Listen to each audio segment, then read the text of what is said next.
All right, welcome everyone to Cybersecurity Tuesday. We have Sideshow representing his cyber threat intelligence dashboard for current events. Sideshow, after you. Yep. All right. Hey, thanks everybody for having me here. Thanks for Kevin inviting me as well. My name's Sideshow, or just Brian that works too. And just a quick who am I for everybody? Former Army intel analyst, space enabler, like outer space with satellites. Currently work for a little known organization called Space Command as a cyber threat intelligence, and then you care, I'm finishing a master's in cybersecurity and I have some certs and that sort of fun stuff. And then not so professionally, I'm into like 3D printing and lasers and nerding out on hacker stuff, which basically brings me to this little side project that I've been working on. Just one quick disclaimer: any of my views here are not a attributed to or reflective of the opinions of the government or the military or the organization that I work for. So this is just all my own personal work and my own personal project that I make available for anybody to come and see the things that I look at on a given day of the week as far as OSINT goes. So with that, not sure if anybody's familiar with what start pages are. Essentially, they're largely used in the OSINT world, and it's like a link repository or a bookmark repository is what a lot of people do with it. But there was a Black Friday sale one year, and they gave lifetime access to it. So instead of paying monthly, I bought the $70 thing and I own it, so I can have as many pages on it as I want to. And I decided to fashion it in such a way that I can get threat intel to myself on the daily and as it comes. Um, so that's a little bit about how I even got involved with the start page in general. Um, so I guess on this first page that is showing here, one of the cool things about the start page is that you can integrate RSS feeds into it. So with this page, in particular, it's basically all of the feeds that come off of many of the sources for news and whatnot that you see. I do get a lot of my information out of various open media sources that more or less cover the topic of cyber threat intelligence. So this is a very fast way for me to catch a headline. Um, and then, of course, I decided to be fancy with it with the background and the colors and all that other fun stuff. But as you can see on there, putting like hacker news, bleeping computer, and it scrolls down further, Sans, Mandiant, CrowdStrike, Cisco, Talos, etc. So basically a fast place for me to catch the headline. A lot of the times, this stuff comes out faster than I would get it otherwise, and through the media reporting. So that's kind of the whole spirit of this page itself. And if anybody just wanted a good spot to go to catch what's going on in the last whenever this thing updates pretty regularly, like every 15 minutes or 30 minutes for some of them, I believe. So um, that's that one. We probably will do a little bit of bouncing around here, but like I was saying before, the OSINT community uses these start pages a lot of times as like link repositories for all kinds of things. So in my mind, and I just switched to the browser-based tools tab on it, why not have a spot where all the tools for me to do reconnaissance, all passive reconnaissance, or threat reconnaissance, as we're also calling it these days, for everything that's free. So the second page here, uh, my whole purpose was to create kind of a toolbox of everything that is available for free with no login, and it provides something service wise that is somewhat useful. So as you can see, there's quite a bit of it.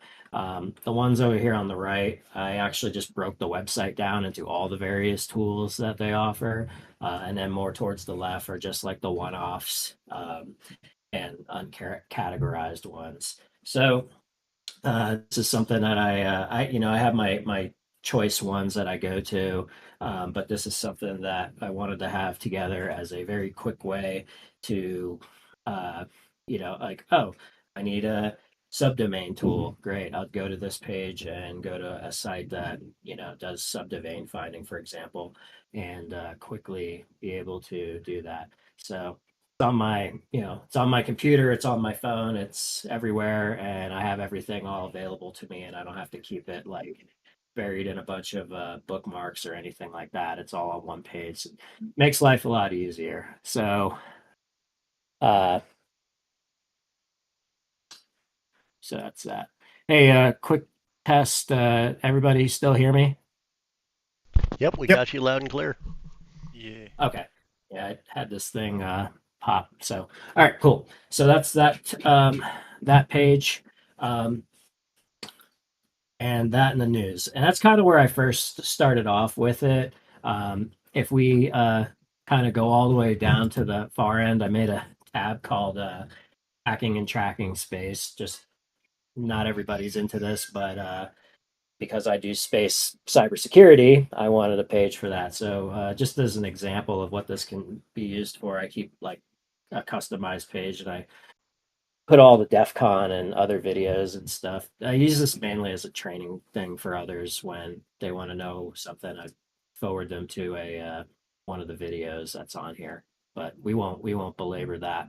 Um, and then bouncing back over, knowing which threat actors was and having a quick reference for that was a kind of an always a, especially an unclassified reference for it was always a little bit of a issue. So I wanted to create a page that basically lists all the known APT groups with like other community identifiers behind them.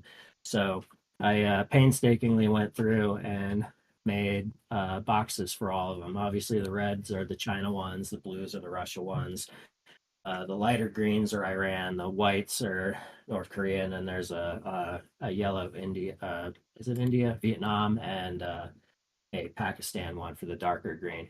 But having the reference, of course, wasn't enough to just be able to quickly do that. And by the way, down here at the bottom of it, you can see that I'm adding new ones all the time now. But each of these comes with a little paragraph on the inside of it.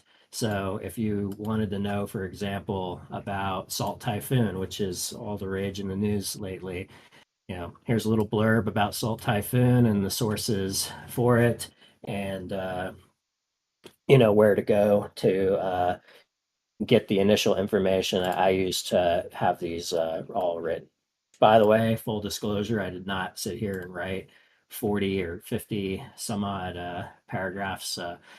ChatGPT is a wonderful thing and helped out a lot with putting that together. So can't take all the credit just to myself with that one.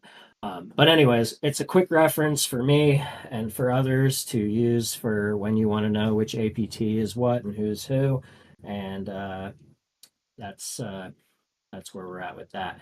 But of course, I want to expand that some more. So just like the cyber news page, I started setting up various scraper or filters or whatever, news alerts. So when I click Salt Typhoon, for example, I see like 9 hours ago, this article came out specifically referencing Salt Typhoon. And I can go back into the history of all of them as I see fit to do so. So as time goes on, this is kind of my next part of my project, which is to create dedicated feeds for each of these actors that will populate here in to some degree of near real time as they come along. Uh, I'm not gonna go back and like do like APT1 or Comment Panda or Comment Crew because like it's APT1. They not a whole lot of reporting about that anymore. So this is all going to be for the newer groups that I start picking up on and tracking. And then just this last part here, uh, the Twitter sphere one. So thanks to Elon's purchase of Twitter and making it X, they messed with the API and kind of killed all the feeds. So I ended up buying a thing from one of these companies that sells the API feeds. So these are updating in near real time as well. And kind of with this was I didn't want it to be anybody's like place on Twitter or X. I'll probably forever call it Twitter, but I didn't want it to be everybody's place to tell me about like what they did over the weekend or what they did last night or how they feel about a certain subject or whatever. So these are all feeds that are actually providing some kind of data. So as you can see, like the semantic one is telling me about CVs that just came out, or Cyber No is another one that's telling me about various hacktivist groups with that. So as I gather up these or determine which ones are kind of more or less relevant, I will swap these out or change these up. I only get 15 of them, so I have to be limited on or more precise on what it is that I am putting here. But that's it in a nutshell for the site. The whole, like I said before, the whole premise of this was just to have a information on tap whenever I wanted it, all unclassified, all shareable, or all, I guess you could say TLP green or TLP clear type information. Well, actually, maybe some of it might be amber, depending on what the Twitter feed has in it. But that sort of information that can actually be used and shared more broadly than just what you typically would keep in more closed circles like government or inside of an organization or whatnot. So that was my kind of goal behind this. So I guess some things, in the future, obviously, I want to build out the threat actor news a little bit more and get more groups in there with more active links or active feeds for that information. And I'm looking at doing like possibly a malware page or the other thing too is the hacktivists because I do a lot of tracking of what's going on between Russia and Ukraine or Israel, Palestine, Iran, Hezbollah, Hamas type stuff. And, God help us if we get China and Taiwan. So that'll be a lot. So I'm trying to come up with like how I'm going to dedicate pages for things like that. But just wanted to provide this out there to everybody as kind of a little bit of a glimpse into what we're looking at or what I'm looking at and what I am trying to keep tabs on. And so when somebody asks me some random question one day, I know the answer to it quickly, or at least can point them to a quick answer. And other than that, I think that's about it. That's all I got. Anybody's got any questions, thoughts, concerns, comments? Am I crazy? Over to you. Hey, foremost, if you didn't check the meetup text, a lot of us are super impressed. We were just thinking about products like this. Thank God, the TLP protocol, as Monkey pointed out. But it's super. I really like this product, and I know I like how you've been putting up the pages. Have you? I just like. I'm not a genius by any means, but if there was like a way I could shoot like the top three links into like OpenAI and like summarize these like events per APT or something. I don't know if that's like a thought or I don't know if those are different ways you can like summarize. Go ahead. Yeah. So I mean, I do that. I do that a lot. Is what I'll typically do is find like three or four different things. So if we go to like Salt Typhoon because that's new and it just came out. There's I have in here in the sources like a thing from Dark Reading, the Register, and a security brief.asia. Actually, with Salt Typhoon, it's interesting because I was told about this one from a friend of mine who works in CISA that they that on the morning of when the Register released it on the 25th last month, I think it was. Um, so basically, copy all the text from the uh, articles and toss it, put them all together, and then be like, hey, write me a paragraph about this. Obviously, do your due diligence. You should probably read the articles yourself first and have some semblance of an idea of what you're talking about and know what the thing is telling you. But it's a pretty quick way to have AI like read three separate articles or reports or whatever, and then throw it together, give you back something, and then that something can be put here and made useful with that. So that's actually the strategy that I use with it to make all of these quickly. Um, and then when I go to update them, it's the same thing, just take what's already here plus add a new thing and you can add to it and keep it rolling. What would be great is if AI can just do it automagically for me in the background and I don't have to sit there and manually make all these requests to it. Over. No, that's super interesting. Monkey was actually asking, would you have anything on C31K or 901? I'm sorry, say that again. Monkey in chat was asking if you had anything on C31K or 901 APT groups. Oh, not yet. But like I said, as because I just started with the threat actor news, and as I'm going along with the various groups, as they pop up. So when when I started doing this, I just basically went, APT 1 through 45. And then after that, I'm like, well, obviously there's more than 1 through 45. So I need to start tracking who else is out there that's either uncharacterized, not picked up by the big companies, the CrowdStrike, Mandiant's maybe yet, or Microsoft, or whatnot, and go with that. So I think it goes to what I plan on doing maybe with hacktivist groups as well. But it's basically just me following the other news, and as stuff comes out, that's kind of like, oh, I haven't added that one yet. So as soon as I see something, I'll add it. Over.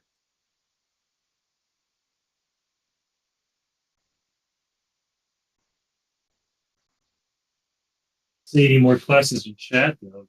That was a super cool tool. I really like the a dashboard. What buzzword can I say other than single pane of glass?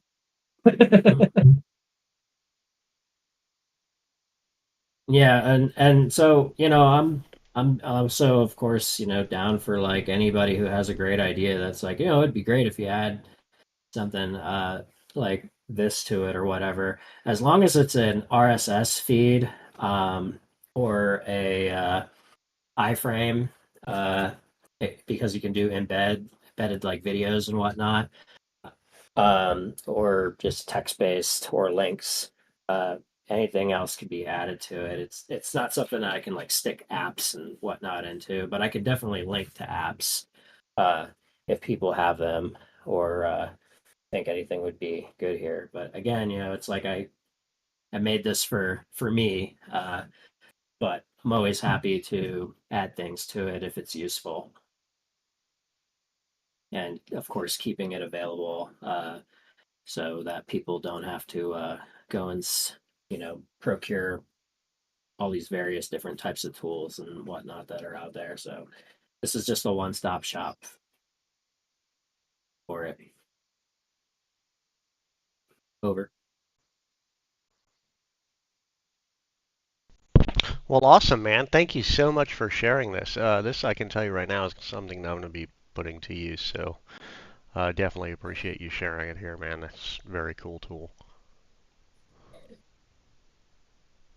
Cool. Well, if there's nothing else, I guess that's all it is. All from me. And I'll period. I could check back in the chat if anybody has any like follow-ons or anything like that they want to ask and see. So, Sweet. Well, thanks, thank you. Sideshow. Appreciate it. And then we can also go ahead and move over to Barry Splits if you're ready for tonight's WireShark 101 and wiretapping those SIPs. Whoop whoop. I appreciate it, Sideshow. I'm gonna definitely use that. That's like awesome one-stop shop. So I think somebody else said it in a meetup text. It's better than having a mess of bookmarks. So cool. Can everybody see my screen, and can you also see my cursor? Yes and yes. Awesome. Perfect. So all right, hey everybody. My name's Jason. I also go by Barrysploit. I come from an incident response and purple team background. And we're going to be going over the basics of WireShark. So if you don't already know, WireShark is a tool. It's a packet analyzer tool. So the idea is that we can capture network traffic and we can read all of those ones and zeros that go across the wire or through the air on your Wi-Fi. And then WireShark, being the super awesome tool that it is, puts it all back together and we're able to actually analyze that traffic. You can set this up a bunch of different ways in your enterprise. So that could be its own separate talk, but we're just going to get familiarized with the tool and kind of get you looking at this network traffic and make sense of these things. So if you haven't reviewed the OSI model, this will be a good one for you. So here I've gone ahead and already opened up WireShark, and I captured a little bit of network traffic. So you can see all these packets that are going across here on the screen. So before we start digging in, let's get familiarized with the GUI. So there's these three major panes that we can see here. We see there's the list of the packets. This is the packet list. Then in the bottom left, this is where we're going to have all that OSI model information. This is the packet details. And then over on the right, we can see the raw bytes. These are the packet bytes pane. So these are the three major things that we're going to be looking at. By default, when you're in WireShark, it's going to have a number of each of the packets as they go through over the network. So we can see this packet captured 1, 2, 3. I filtered it out a couple, so it skips to 6, 7, and then 8. And then as we click on each of these and it re-highlights it, you can see all the data down below updates as we click to it. So I mentioned that this is OSI model information, right? So real quick, the biggest ones that are important, we have layer 1 is physical, right? That's the ones and zeros that go across. We have layer 2, which is typically going to be your source and destination, like MAC addresses. Then you have layer 3, which is going to be your source and destination IP addresses. Layer 4, which is going to be TCP, UDP port numbers. And then 5, 6, 7, all of those, we kind of lump them together and we just go with whatever protocol is being used. So in this case, we can see that WireShark, being the great tool it is, automatically detects this traffic as DNS traffic. So when we take a look over here at the OSI model info, it goes from number 1 down. So this is layer 1, layer 2, layer 3, 4, and then everything else grouped together. So if we wanted to, we could click on layer 2, and we could actually see that source and destination MAC addresses. Remember, with MAC addresses, the first half of that MAC address is actually linked to whoever the provider is going to be. So you can actually see here that the source and destination in this case are some type of VMware device. So it tells you that you don't have to go looking at MAC addresses. It's already built into WireShark, has its own database. And then same thing, we can look at source and destination IPv4 headers. There's a ton of stuff here. If you're a network engineer, like go ham on it. But most of the information that us newbies want to take a look at will be summarized here, so we can see source and destination IPs, and they're also in the packet list. Same thing with port numbers. You can see source port, destination port. And then lastly, we have that this is DNS, right? Domain name system. And we could expand that out and get all of the actual information, like all the specifics, right? So remember the DNS does host name to IP address translations, right? So that way you don't have to type in you can type in google.com and not have to memorize the IP addresses for all the websites you want to go to, right? So in this case, we're looking at a DNS response. We can see the queries that came across, or the questions that were asked, and we can see what was specifically asked. So we can go get all of that crazy detail. Every single thing that goes over the network is going to be captured in this packet capture. So if I run WireShark on your host, start capturing some traffic, and you go download Call of Duty, I'm going to see every single 1 and 0 associated with Call of Duty that goes over to the network for you. Any questions so far? Cool. So that's the basics of the GUI. I want to give you some cool tips and tricks that I've learned from the field or CTFs. Some of those things that can answer those real good questions for you. Because when you're analyzing network traffic, think about how much goes over your internet connection, like in a day. You're probably sending, if you're working in an enterprise, you may be talking about petabytes that are going in and out of a data center, right?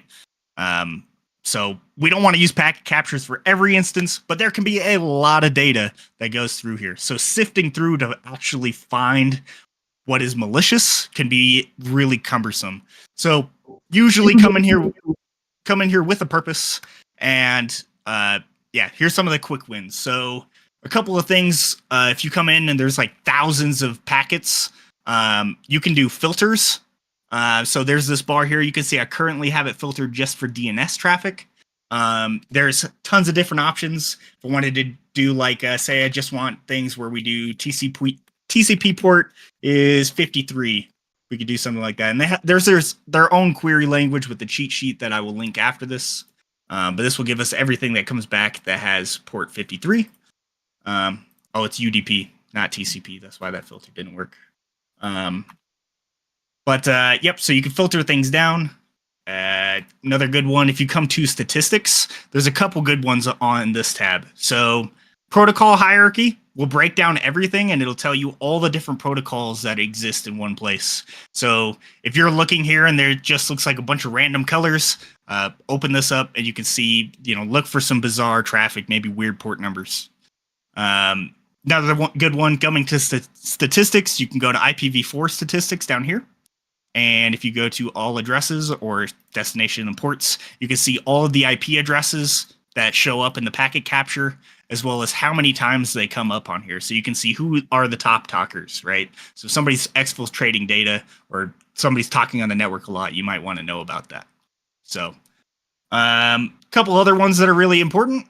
When you highlight a packet, sometimes it's really hard to actually read the information that's on here. Like, it just looks like it could potentially look like a bunch of gibberish, or like trying to parse out each piece. And there might be extra information in there as well. So highlight kind of the conversation that you want to know anything about. Right click on it, go to follow, and then you'll see all the options here for TCP or UDP stream. And this will actually show you those full conversations. Once you're following a conversation, there's this stream button here that has like the number. I like to go in here and kind of press around on this, and we can see, here's a different DNS request for a Windows update URL, right? So we could go through and look at all the different streams. There's only a couple in here, so we'll come back to this one. A couple other ones that are good. If you are, let's actually do this. So let's actually capture some more traffic, and we'll generate some web traffic, and then I'll show you a couple of tricks with that. So you can see I clicked on the fin up here to start capturing traffic, and we can see the pause button is up. So let's make some traffic. Let's go ahead. Let's just curl google.com and see what happens. So we run it. We send that web request, and yeah, we can see the traffic pops up in the background. So let's go ahead and stop this, and then we'll take a look. So just like we would expect, when we go to google.com, a DNS query goes out first. we can see it comes back if we follow this. I don't know if we'll see the response in this. Maybe not. But if we come down and we look at this DNS query, take a look at the response. Here's the answers. So we go, layer 7 DNS, answers, google.com. It's an A record, and then here's the address for it. So this is the IP address that we're going to actually reach out to. And we can confirm. Here comes up another color, so it's a different protocol. And we can actually see this is that IP address. This 142 is that IP address that we saw, right, from the DNS request. So we do the DNS request and send some web requests. If we want to go ahead, we can follow this. And now we can see the full HTTP conversation that goes on. So here's our request. The requester is in red and the server is in blue. So here's the request going out and the response coming back. So I know for some of you this may seem super simple, but it's good to know. Another cool one is, say for example, I want to get this web page. I could go to File and then Export Objects. And if I go to HTTP, we can actually see here's the file itself. And if I want to save that, we can go ahead and just click Save All, and it will, or just save for the individual one. So any files that get transferred, you can export them super easy just by going File, Export Objects. Yeah, that's about all I had for the basics. Does anybody have any questions before I go into checking out phone conversations? Keep in mind that every protocol is going to have its own way that it goes over the network. So every single one might take a little bit of research for you. So if you go in there and something looks a little bit foreign, don't feel too bad about it. So I have a question for you, Barry. Sure. So, just going into basics and following the TCP or HTTP stream, is there a way, given all the packets that you've captured, to recreate the actual web page that was visited? Yeah. So there's two ways to do it. If you go do the follow TCP stream, we'd actually see all the content is here. So we could copy this straight out. Luckily, it's ASCII text, so we could just copy and paste. But say it's a file, for example, you could change it from ASCII to RAW, for example, and copy out the RAW hex and go throw it into Cybersec and do what you need to do. But that's one way to. That's one way to do it. The other way, the easy way for most protocols is just do that file, export objects, and then all the web pages will actually show up here. So this, I know it shows file name just being the /, but that's because it's the home page.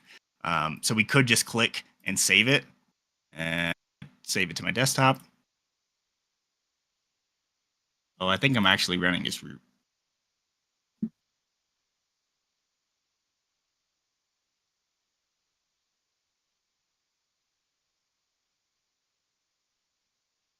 Yeah, and if I cat out that file,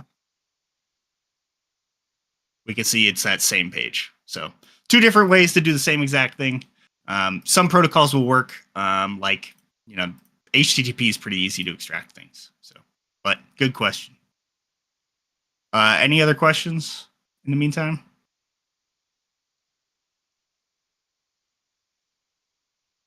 Cool.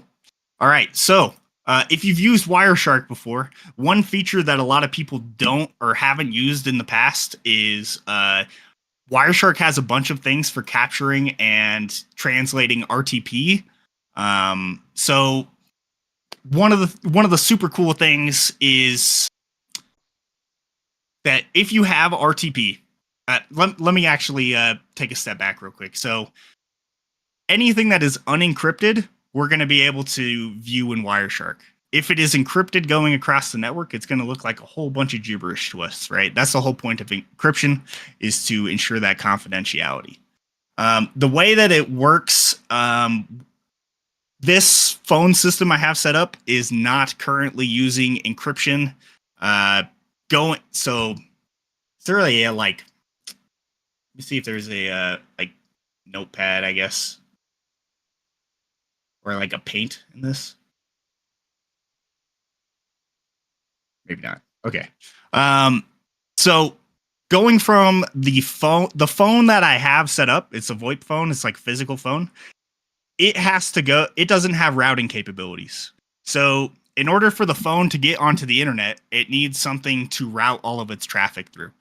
So I have a VM that I'm running that's going to do all that routing for me. The problem is that because there's no certificates set up, all the traffic between my VM and the cloud service that I'm using is encrypted, but everything between the VM and my phone is unencrypted. So in this scenario, I went ahead and got an implant or put some malware on that virtual machine and started listening in on traffic with WireShark. And because all that traffic between the phone and the VM was unencrypted, I was able to capture all the traffic on a phone conversation between me and my wife. So we can see here, WireShark actually already has this detecting it as RTP. Sometimes it won't detect it. If it doesn't, you may have to go under like protocol preferences or decode as and tell it to actually treat it as RTP. RTP is the real-time protocol. So it's based off of UDP so we can have conversations. But the awesome thing is all we got to do is find some RTP traffic, go up here to telephony, and then go down to RTP and click on RTP streams. And we can see that WireShark has detected there's two different conversations that are going on. We can see start times, how many packets, etc. And if I go ahead and highlight both of them and then click on play streams, it will actually pull back the entire conversation from both ends, and I'm able to play it and listen to it. I don't think the sound's going to work because it's running out of a VM, but I'll drop this PCAP in meetup text. So if you want to follow along, you can hear it yourself. So, but yeah, it's the full audio. I could export it, save it, and yeah. I mean, if somebody is able to listen to network traffic and that's encrypted, and you're using this is a paid VoIP service through 3CX. So, yeah, this is like just all out of the box defaults. So you're able to listen in on the full conversation. Wait, hold on. 3CX allows you to do unencrypted as its default? Yeah, so with 3CX, because my phone doesn't have routing capabilities. Like the phone itself doesn't have it can't route over the internet. So the phone sends out the broadcast, and it can't go anywhere else. It needs to go reach out, get an IP address from DHCP, etc. And so it registers. It's called an SBC. That's like the software that 3CX provides. So it reaches out, registers with the SBC. It's like having a call manager on your own network. And then that call manager reaches out to 3CX Cloud. So everything between the SBC and the phone is unencrypted by default. If that makes sense anyways. So no, that totally makes sense. I'm more surprised that it's unencrypted by default, because 3CX is like one of the major players when it comes to VoIP in the business sector for services. Like your MSPs may be leasing 3CX servers to provide services to their clients, like if they're a dentist or a medium or small business, or even large business. Their whole VoIP network would run off of 3CX servers.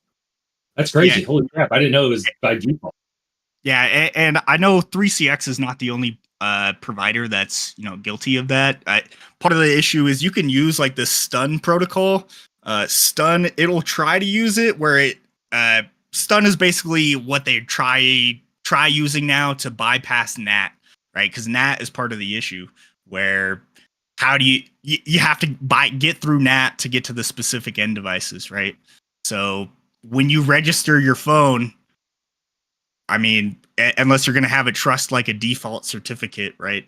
Yeah, I think that's probably the only way to set up a SBC securely is you'd have to have some certificate that then all of your end devices trust. So, or you find a way to do that forwarding afterwards. And if you're doing port forwarding, right, it's not going to work too well if you only have a Like it'll work well if you only have a couple hosts, but if you're running an enterprise network, you're probably doing something like that. So you have to set up your own certificates. That's the only alternative. So, yeah. Cool. Any other questions? I know I mentioned that I know my WireShark did not detect this as RTP traffic by default.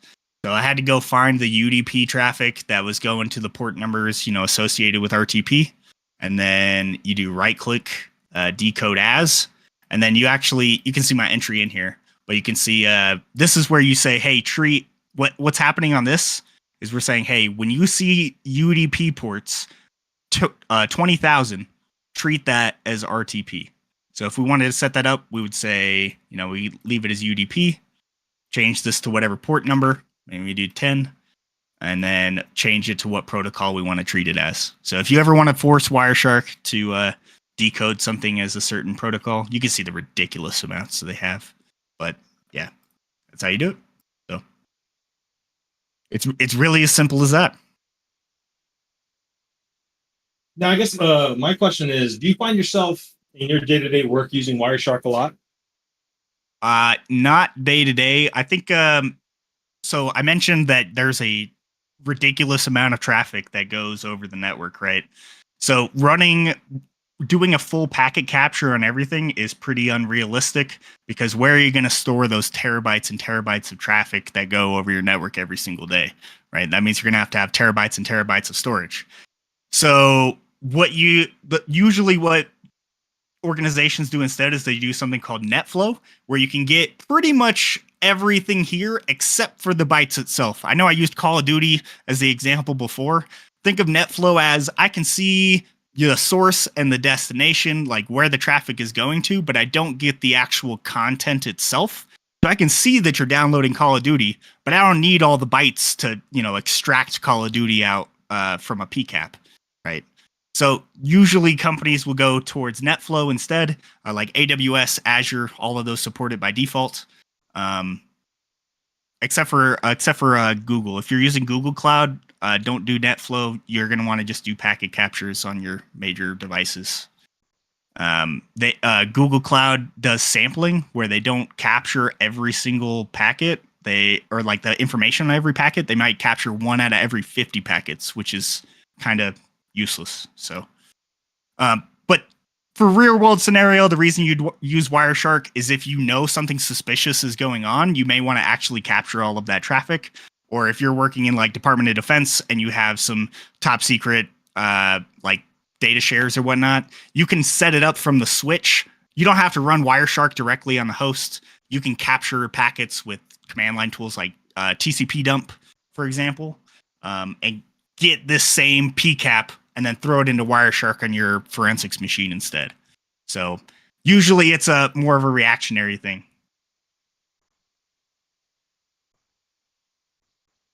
Yeah, TCP dump is great.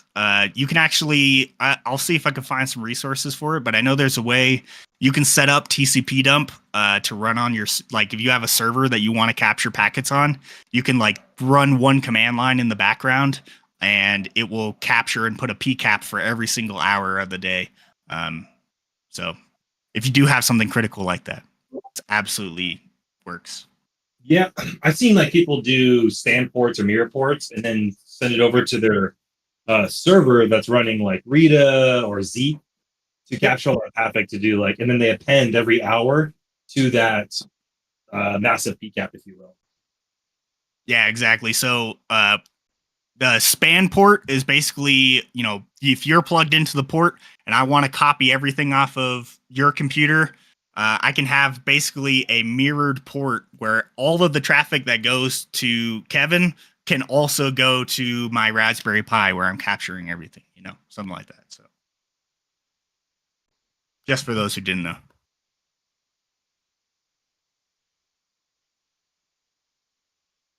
Cool.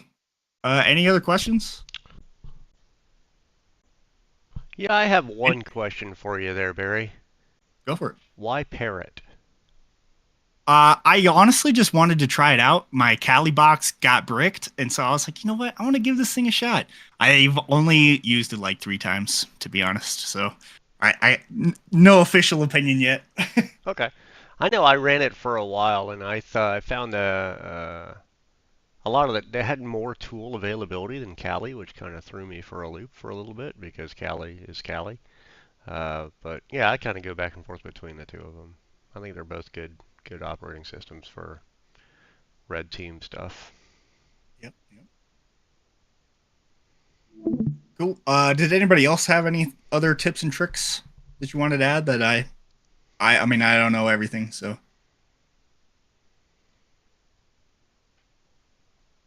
cool. Well, if something comes up later, let us all know. All right. Well, hey, thank you so much for the both of you coming and presenting tonight. I'll go ahead and